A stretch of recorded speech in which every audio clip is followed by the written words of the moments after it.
Good day. Thank you for tuning in to this general election candidate forum for State Legislative District 35, Position 2. This forum is presented by the League of Women Voters of Thurston County and TCTV. The League is a nonprofit, nonpartisan political organization that encourages informed and active participation of citizens in their government. The League registers new voters, studies issues, and advocates for its positions with the legislature. Contrary to its name, the League of Women Voters is open to both men and women of voting age. I'm Melissa Minharas from the League, and I'll be moderating this forum. The candidates for Legislative District 35, Position 2 are, to my immediate left, Drew McEwen, and to his left, Linda Ring Erickson. Thank you both for joining us today. Thank you. For this forum, the candidates will each have 2 minutes for an opening statement, and then I'll ask them questions in alternating order. The first person asked the question will have 2 minutes to respond, and the other candidate will have 1 minute to respond to the same question. At the end of the forum, there will be 1 minute each for closing statements from the candidates. We'll begin with opening statements from the candidates, beginning with Mr. McEwen. Thank you, Melissa, and thank you to the League of Women Voters today for this. Appreciate the opportunity to speak with you. My name is Drew McEwen. I'm running for the State House in the 35th District, Position 2.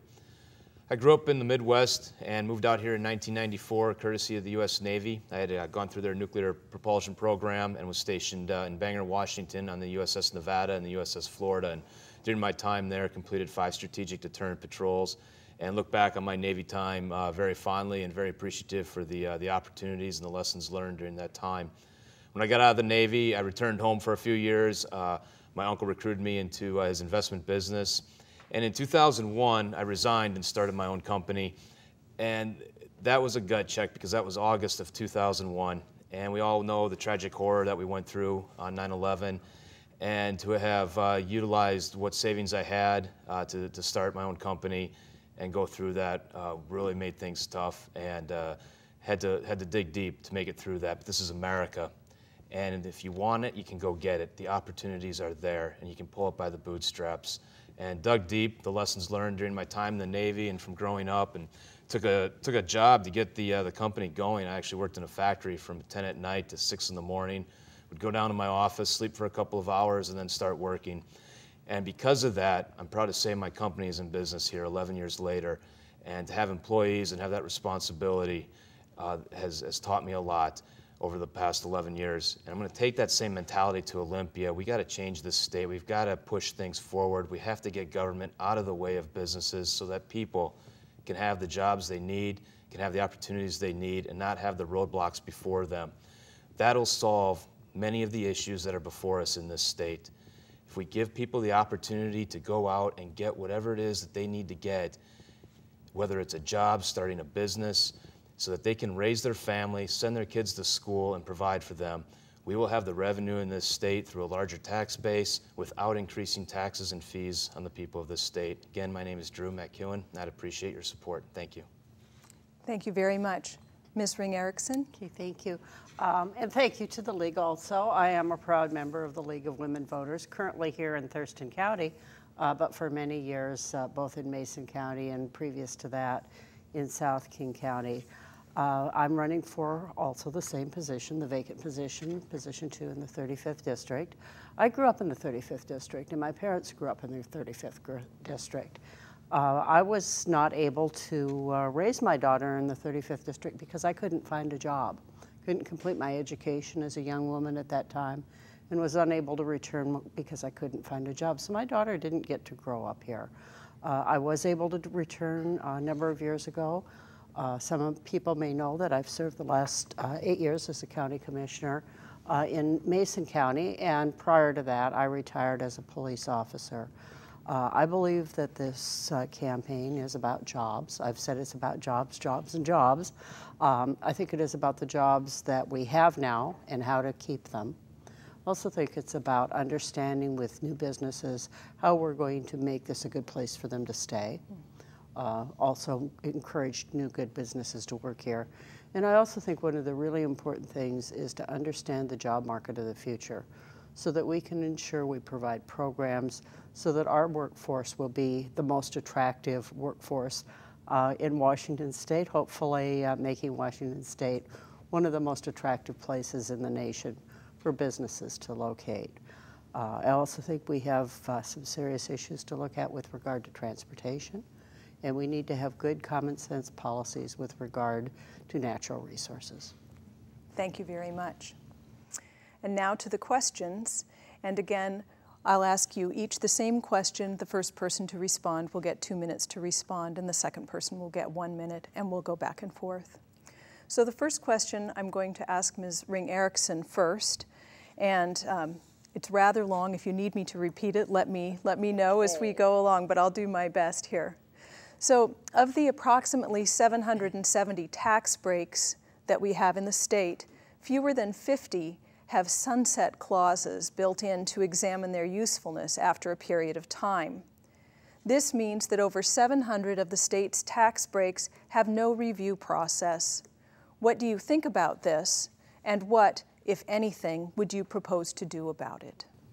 Well, I think a review process is appropriate. Having not been serving in the legislature and on local level as of government, we really don't get to do that very often in terms of looking at what taxes are available to us. I would say that it's a good idea to have some sort of review.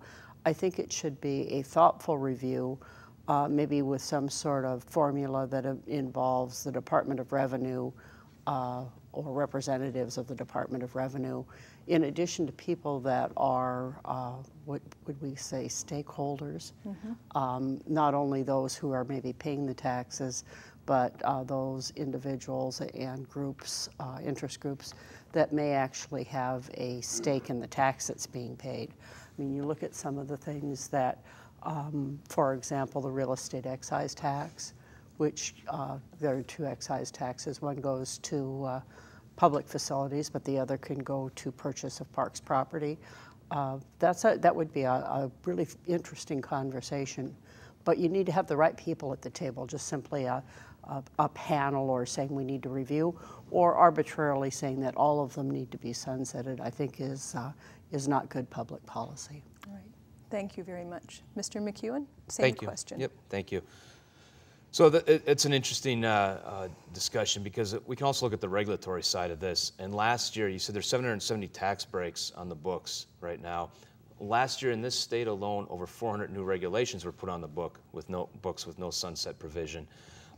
I think the crux of the matter is that the tax code at the state level and at the other levels, but we're specifically here to the state, is too complicated, and the legislature has tried to steer their objectives by creating either tax incentives or tax breaks. Let's simplify it. Let's make it much easier, because every time I'm in favor of lower taxes and less regulations, and every time though that we add and continue to add to it, it makes it more complicated for business owners to understand what they need to do one way or the other to make those happen. So I favor a simplified system, both on the regulatory end and on the tax end. Right. Thank you very much. So, Mr. McEwen, the next question goes to you first. The courts have said that Washington is not living up to its obligation to fully fund basic education. How do you define basic education, and how do you propose to fund it? Sure.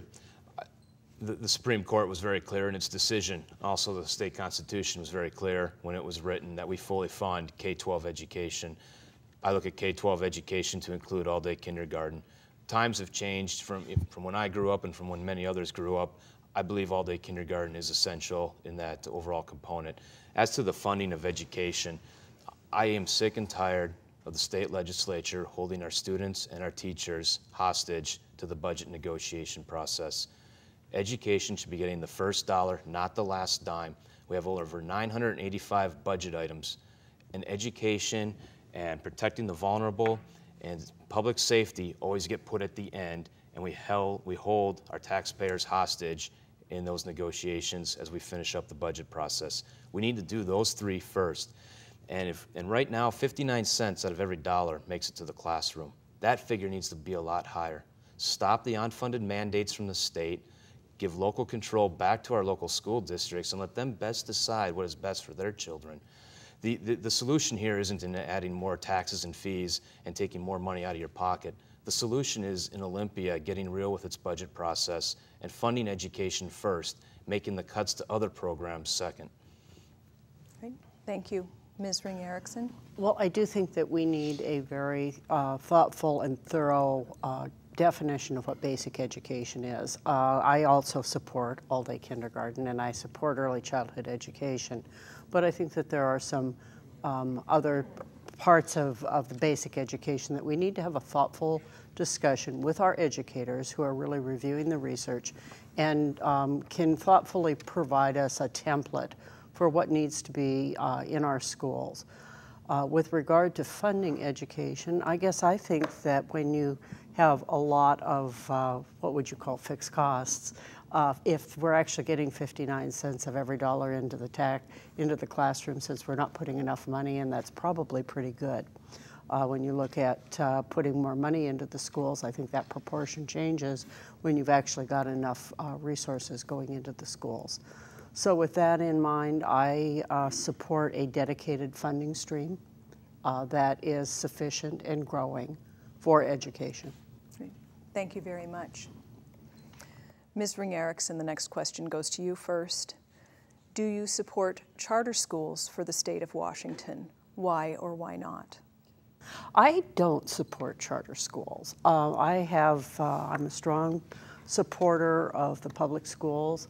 I think that private schools are a different issue, but with regard to basic public education, and I've said this before, and I know some people disagree with me, but I think that the great gift of this country, the great thing that allowed our middle class to happen was public education.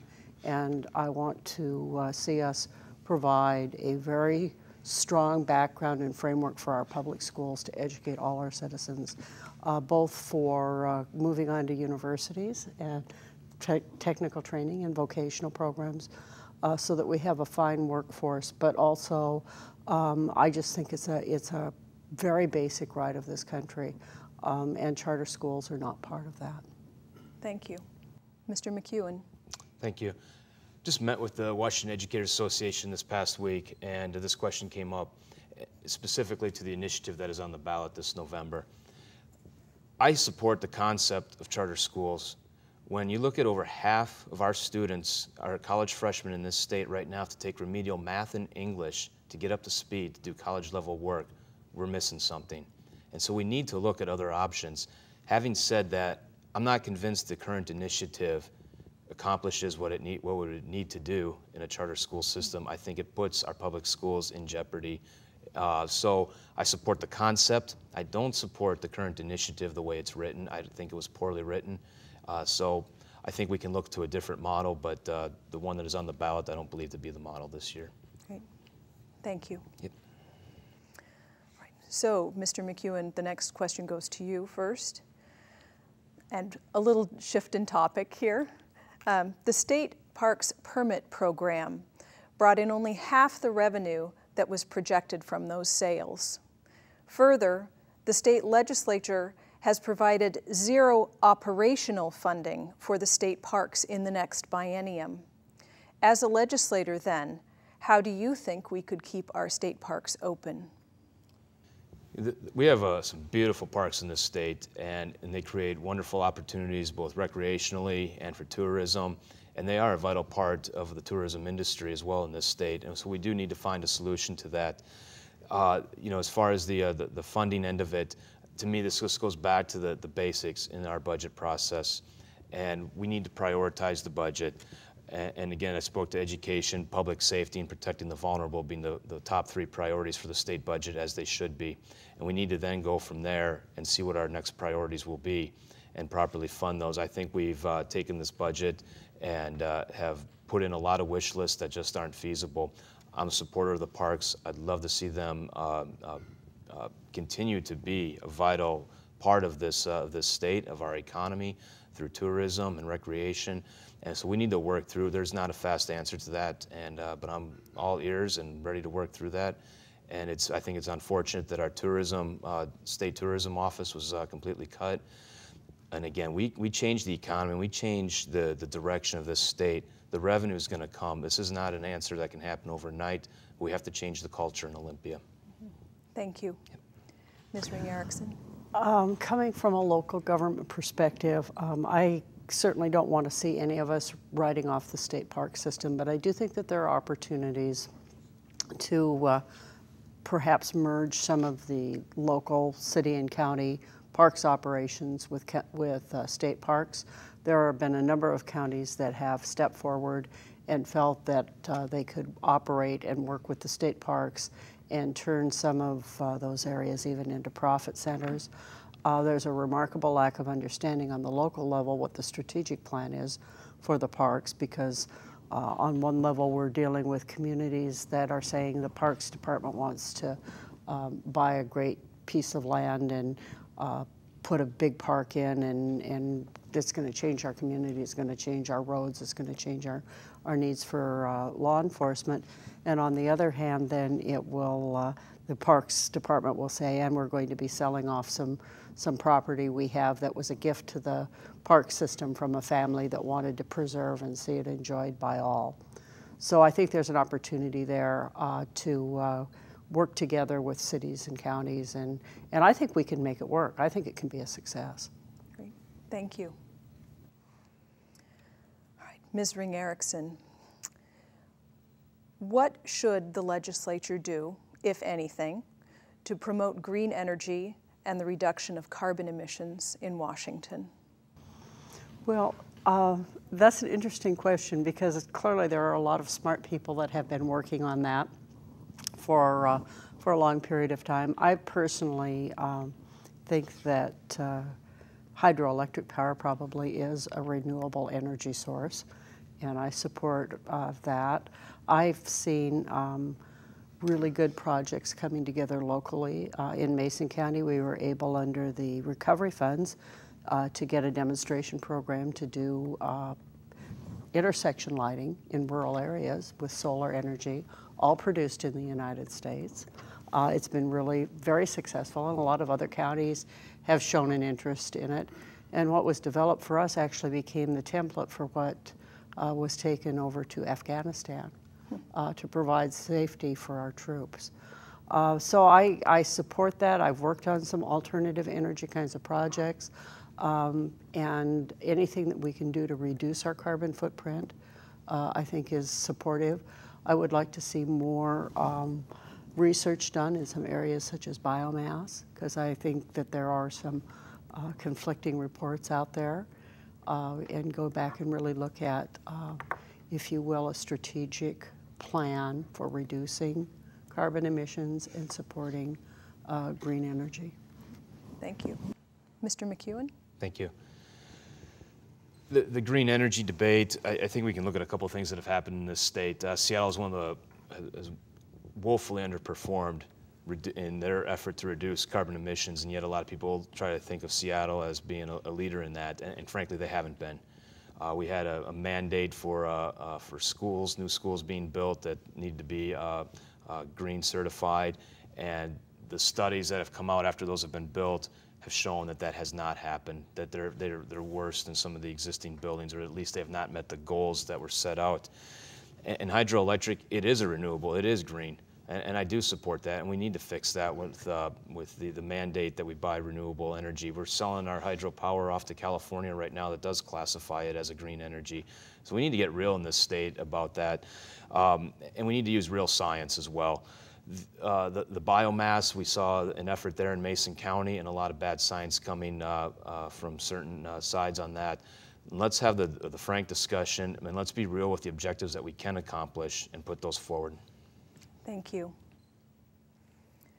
So, Mr. McEwen, are you in favor of establishing terminals for the export of coal in the state of Washington, perhaps in Olympia? If so, why? If not, why not? Sure. You know, again, this goes right into the job market, and the export of coal to the Far East, it's going to happen. And so the question, unless the federal government makes some serious changes in the track that's going on, that export is going to occur. And if we in this state say, no, we're not going to do that, we're losing out on job opportunities for our people. And again, I believe that to be disingenuous. And this debate has been so twisted. There are coal trains right now in Seattle, and those that oppose this don't even recognize that, and they make these absurd claims that of the tragic that'll happen if there are coal trains going through, but yet they fail to recognize that already occurs in Seattle. The technology is there to be clean, to be safe, and to make that export happen. And if we're going to be competitive, we are one of the top 5 states that are dependent upon global trade.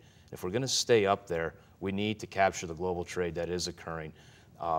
And let's have the measures that need to be there, that it's safely done, and we can accomplish that. We have some of the best technology in the world, and I favor that, and we can get more jobs for this state.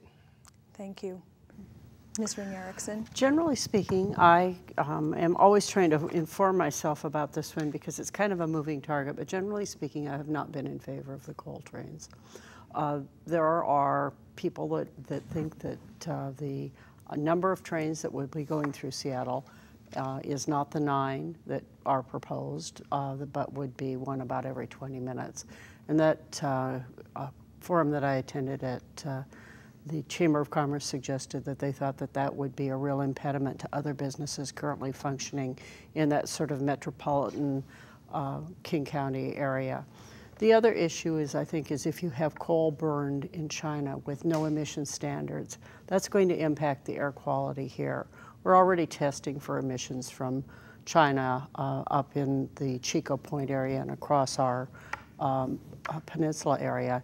And we would be better off to burn the coal in this country with our standards than we would be to see it burned out of the country and impacting our environment here. Thank you very much. That brings us to the end of our question portion of this forum, and so now we'll have a minute each for closing statements. And Mr. McEwen, would you start, please? Will do. Well, again, thank you, Melissa and the League of Women Voters, for having us here today. Certainly appreciate this opportunity. My track record from my time in the Navy, my time in business, and being an active member of our community has given me an insight to the challenges that are facing our people. If we're going to change this state, we need to create an opportunity here where the government is not a roadblock to further success and to further job growth. We can move this forward. We can make this region the most competitive in the state. We can improve our education system. We can reform state government and accomplish these things without asking for more money from you. By creating a climate that allows for job growth, the revenue will come by increasing the tax base. I'm going to take the record that I have over these past 11 years as a business owner and my 6 years in the Navy and bring the best of my ability to Olympia to serve your needs and push this district forward, make us the most competitive in the state and the state the most competitive in the nation. Thank you. Thank you. Ms. Ring-Erickson. A number of years ago, I chose a life of public service, first as a police officer and most recently as a county commissioner. Wasn't really planning on running for the legislature, but when this position opened up, I saw this as an opportunity to take my experience and my caring about our state and our community to work on some areas that I felt we could make some real progress. I bring a background of local government. I think there are a lot of opportunities for the state and local government to work together where we can get to a win-win. I believe that educating our children and returning Washington schools to be the #1 in the nation and our nation's schools to be #1 in the world is an opportunity to invest in our future. I care deeply about the businesses in our community. I think you have good government when you have good business and vice versa. And I think it's a partnership. I don't think you have to choose one over the other. Thank you. Thank you. That brings us to the end of our forum. We'd like to thank both of you candidates and thank you to TCTV and the League of Women Voters for making this forum possible. Viewers out there, we hope that you will use this information when you go to the polls on November 6th to make an informed decision about your candidates for Legislative District 35, Position 2. Thank you very much and goodbye.